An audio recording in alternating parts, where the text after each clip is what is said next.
ask you to participate in an experiment, which is that when you leave this room, when you go out into the world, today, tomorrow, whenever you feel like it, I'd like you to ask and answer one question of someone who's a stranger. You might meet them on the bus, you might meet them walking down the street, and I'm going to show you the question that I'm going to ask you to ask and answer. The question is, when was the last time you cried in front of someone? Now, just out of curiosity, how many of you are really excited about this experiment? No hands went up whatsoever. And that makes sense, right? Because there can be nothing that seems more intimidating or less fun than finding a stranger, asking them when they've cried in front of someone else, and then telling them about the time you cried in front of someone else.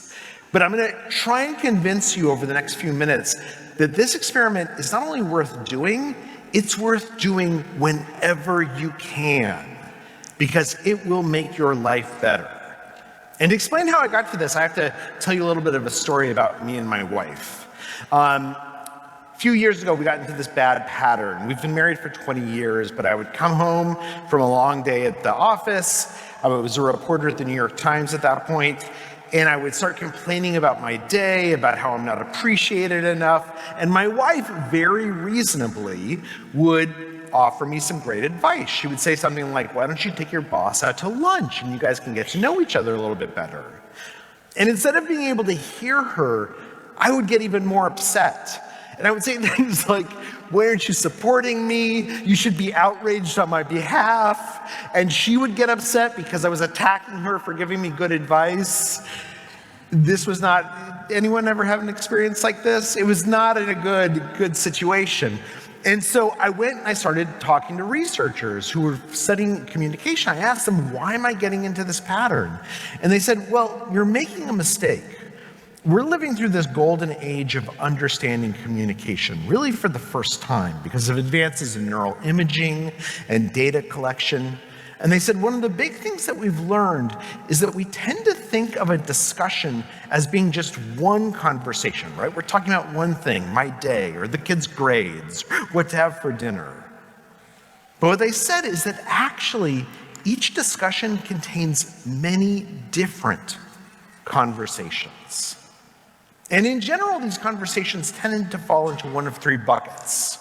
There's these practical conversations where we're talking about what's this all about? What are we really discussing? But then there's emotional conversations where we're talking about how do we feel? And my goal is to share with you my feelings, and I don't want you to solve them. I want you to empathize.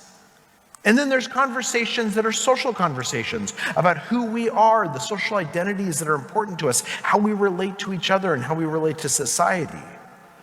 And what the researchers said is what we've learned is that if people are having different conversations at the same moment, they can't really hear each other. They can't really connect. And in fact, this is exactly what was happening with me and my wife, right? I was coming home and having an emotional conversation. My wife was responding with a practical conversation. They are both legitimate conversations, but because we weren't having the same conversation at the same moment, we weren't really communicating with each other.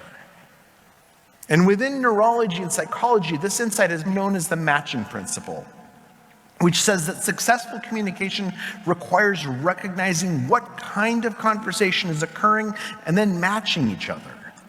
But how do we do that?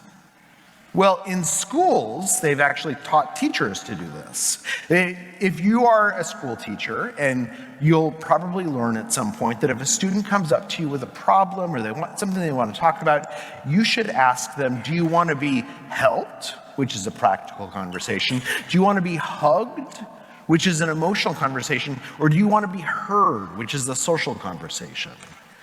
And it seems to work. It seems like if you ask students what they need, they'll tell you. But of course, that is hard to do in real life, right? If you go up and you ask someone at work if they want a hug, the HR might get involved, so you might not want to do that. But luckily, there is another way of doing this. For all of us normal people, which is to ask questions, and in particular, to ask a certain type of question, a special question, what's known as a deep question. A deep question is something that invites us to talk about our values or our beliefs or our experiences. And that can sound a little intimidating, but it's actually much easier than it sounds. For instance, instead of asking someone, where do you work? You could ask them, what do you love about your job? Instead of asking someone, where did you go to high school? You could say, what was high school like? Wait, what did you learn there? What changed you there? Put differently, instead of asking about the facts of someone's life, we should ask them how they feel about their life. Because when we do, they tend to reveal to us who they really are. They tend to tell us what they want not only out of this conversation, but how they hope that we'll see them and how they want to see us, what matters to them most. In fact, what studies show us is that this is so powerful because these kinds of questions allow us to be vulnerable. And vulnerability and reciprocal vulnerability. When we hear vulnerability and we become vulnerable in return, is the key to allowing us to connect with other people. And to explain how this works, I want to tell you a story about this guy, Dr. Bafar Adai. Dr. Adai is a cancer surgeon in New York City. He specializes in prostate cancer, removing cancer tumors from prostates.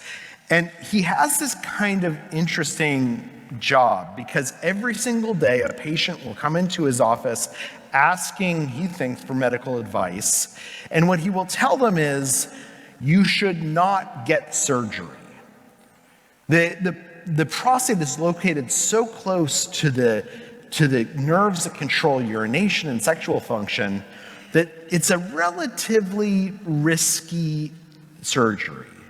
And what's more, most prostate tumors, they grow very, very slowly. It's actually one of the slowest growing forms of cancer in existence. There's a saying among doctors that if you have an old patient with prostate cancer, he's gonna die of old age before the cancer kills him.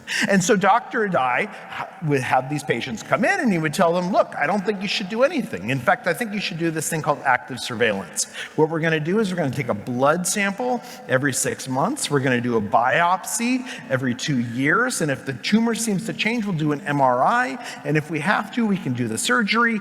But otherwise, no radiation, no surgery. It's gonna be okay. And these patients would listen to him, and then they would go home, and they would discuss it with their spouse, and then they would walk in the next day, and they would insist on having the surgery. They would say, I absolutely want you to cut me open, take the tumor out as fast as possible. And for Dr. Adai, this was bewildering, right? He thought these would be the easiest conversations of his life. He's telling people that they don't have to have surgery, and he's a surgeon. He told me that when this happens again and again and again, you start to realize this isn't a problem with my patients. This is a problem with me. I'm doing something wrong. And so he goes to these folks, these professors at the Harvard Business School, and he asks them for advice on what to do differently. And they said, well, look, the biggest mistake that you're making is you are starting this conversation all wrong. You are starting by assuming that the patient walks into your room, into your exam room, looking for advice and looking for medical solutions. But you don't know if that's true. You're not asking them any questions. What you need to do is you need to start asking deep questions.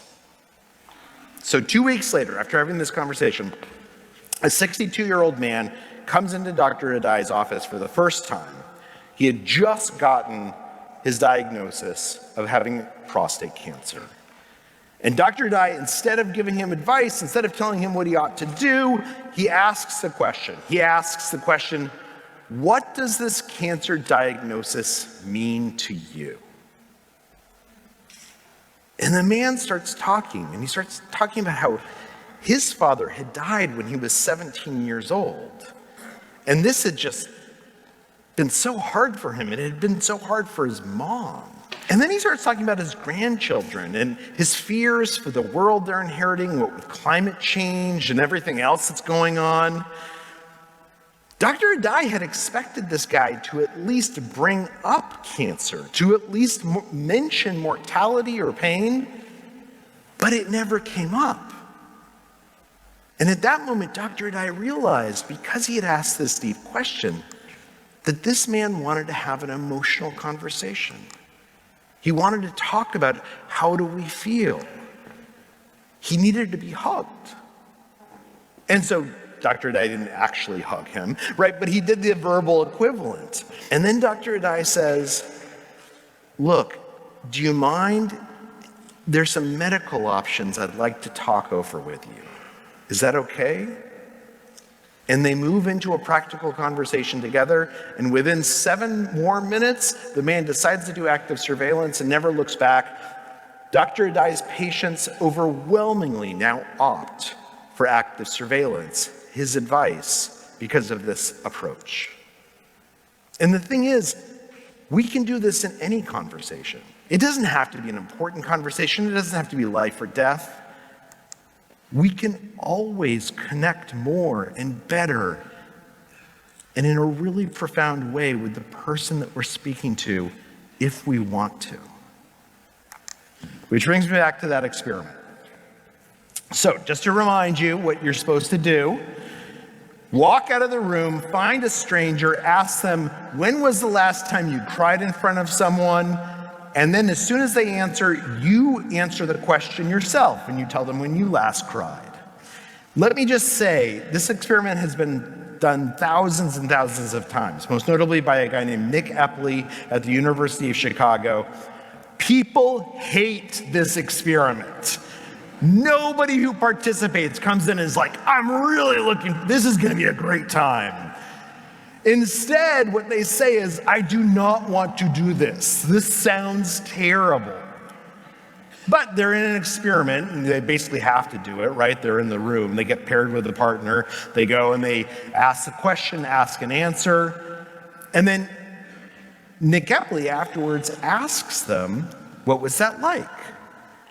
And what people say are things like, oh my gosh, I felt so connected to that person, more connected than to people in other conversations in a while. I felt more caring towards them, and I felt like they were really caring about me. So why? Why is this so powerful? Why is asking this question, why does it help us connect so well? Because it's a deep question. Right? It allows us to say something real.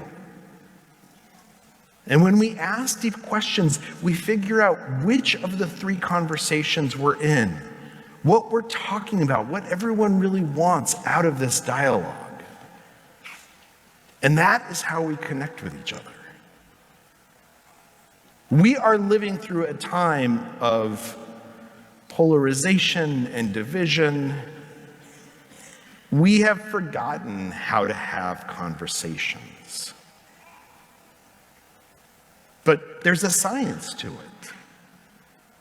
There are these folks who are known as super communicators, who they are not special, they're not more charismatic, or they're not more outgoing than anyone else. They've just learned skills that allow us to connect with others. And they're skills that all of us can learn. And that feeling you get after a wonderful conversation,